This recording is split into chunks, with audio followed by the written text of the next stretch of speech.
Sonic Frontiers was my most anticipated game of this year, second to God of War Ragnarok and even over the remaster of The Last of Us Part 1 on PS5. After the letdown that was Sonic Forces and even Colors Ultimate on newer consoles in some ways, I felt kind of burned out with Sonic games. Don't get me wrong, Sonic in the movie space has been on a roll, and I still love this franchise more than anything, and of course, the older games are still there to play and enjoy, but I can't say that I wasn't a little skeptical about this game. Let me take you back a couple months. On June 1st, 2022, IGN broke that we would be getting our first look at Sonic Frontiers for an entire month, and I can't lie, I was pretty excited. All of the earlier trailers and pictures wowed me, and I was amped to see what we could expect from this game. And then the first look trailer came out.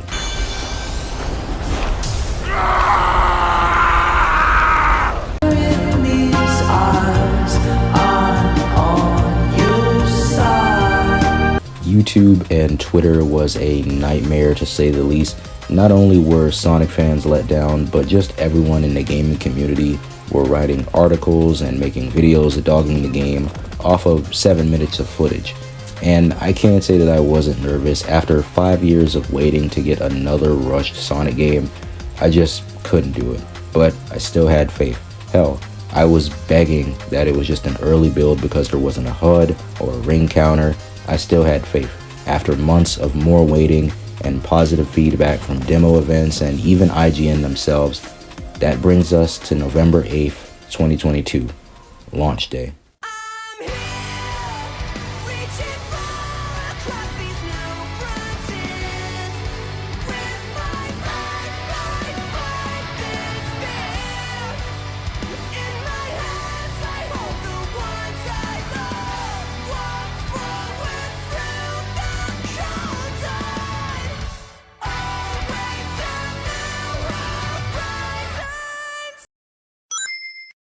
I'm going to structure this review a little differently.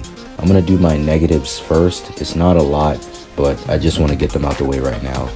Number one is probably cyberspace, and it's not the levels themselves.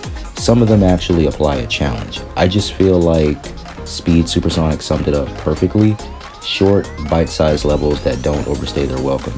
The problem is more or less Sonic's control, and it's mostly in the 2D sections. It's like they had a different team doing cyberspace and another team doing the open zones. It's hard to explain, but if you played the game, you may know what I'm talking about.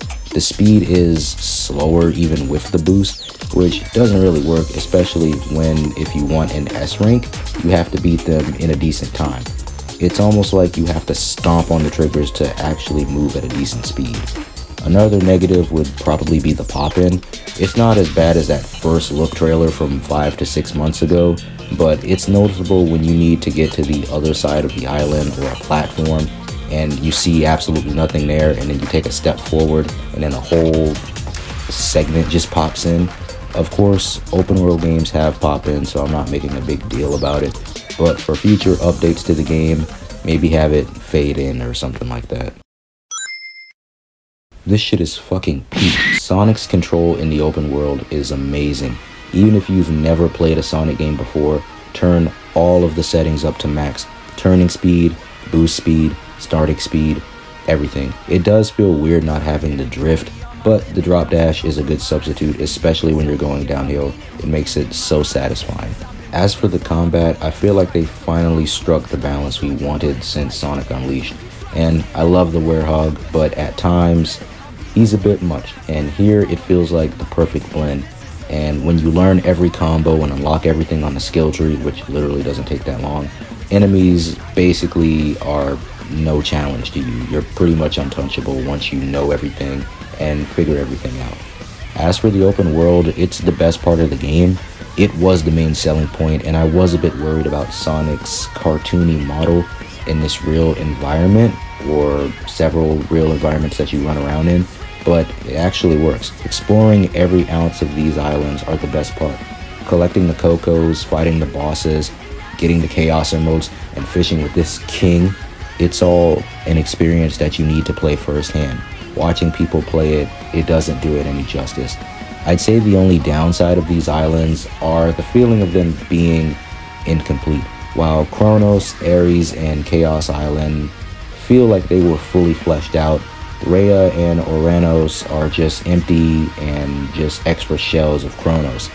I would have been fine if they just advertised 3 islands and just said that, hey, you got 3 islands, and then over time we'll add 2 more islands for DLC or something. So really you're getting 3 islands, but hopefully we get future like cosmetic stuff for the islands, especially for Rhea Island, because it's basically just a plot pit stop.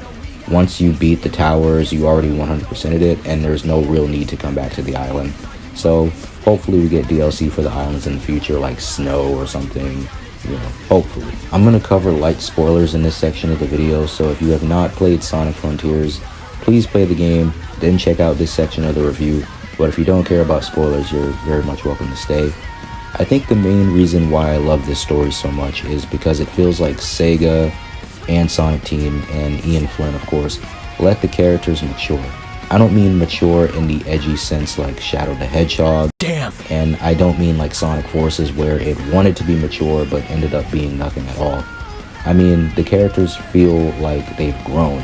They've been around for so long, they have connections, they feel like an actual team. The world feels lived in with references to not only the games, but to the comics. This game probably has some of the best interactions between Sonic and his friends in a long time. Ages ago, my people were wiped out by a cataclysm. I know the Coco faced something similar.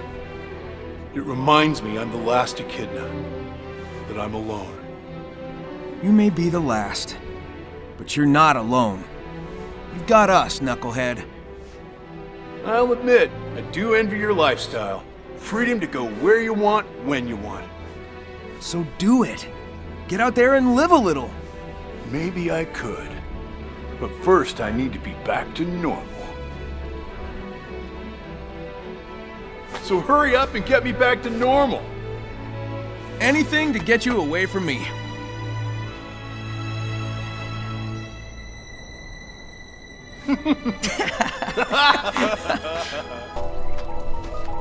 Sonic, am I a burden to you? Wow, and how did you come to this well-thought-out concern? Whenever there's a crisis, I'm either running away or standing on the sidelines. You're always rescuing me when all I do is follow you around.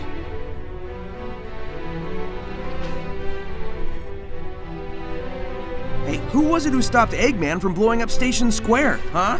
And who broke me out of prison, or saved me from the Deadly Six's trap? Then I'm wildly inconsistent.